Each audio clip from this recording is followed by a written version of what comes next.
Halo, saya Rahel Triana Azahra. Orang-orang mengenal saya dengan nama Rahel Tres. Menjadi seorang penulis adalah passion juga hobi saya sejak lama. Ketika saya SMA, saya mempunyai rencana untuk memajukan Indonesia. Yang notabene mungkin orang-orang berpikir bahwa itu hanya mimpi saja.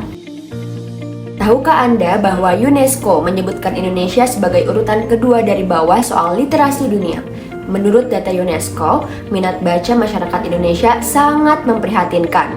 Hanya 0,001%, artinya dari 1.000 orang di Indonesia, hanya 1 orang yang rajin membaca. Pada saat itu, saya berpikiran ingin menjadi bagian dari 1 orang itu, dengan rajin membaca hingga menulis buku sendiri. Fakta selanjutnya, 60 juta penduduk di Indonesia memiliki gadget. Indonesia sebagai urutan kelima dunia terbanyak yang memiliki gadget. Lembaga riset digital marketing memperkirakan pada 2018 jumlah pengguna aktif smartphone di Indonesia lebih dari 100 juta orang.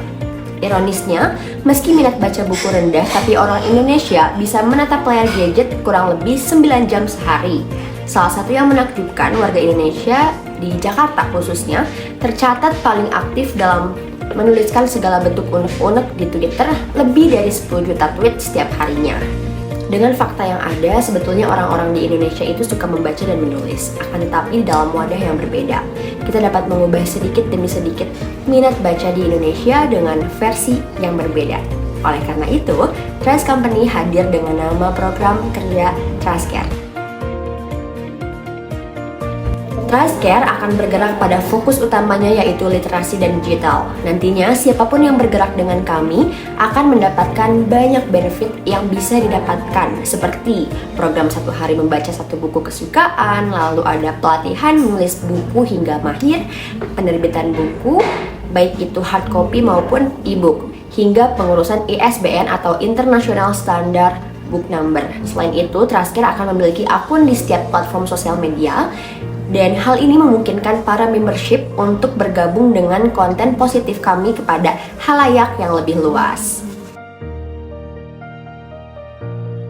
Selanjutnya, marilah kita menganalisis SWOT. Yang pertama, kekuatan. Seiring perkembangan pesatnya teknologi, saya yakin TrustCare mampu untuk survive dalam mengembangkan juga meningkatkan 2 aspek sekaligus, yaitu literasi dan juga digital, dibantu oleh peminat yang tergolong sangat besar dalam bidang ini.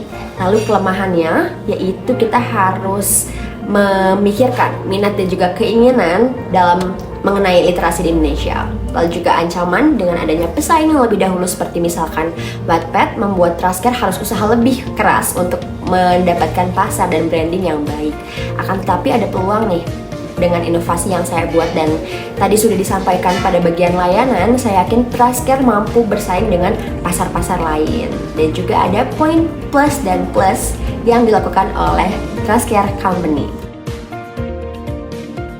Dengan mengutamakan kualitas juga kuantitas dalam bisnis, TrustCare akan terus berinovasi ke depannya dengan mengikuti segala perkembangan zaman yang ada.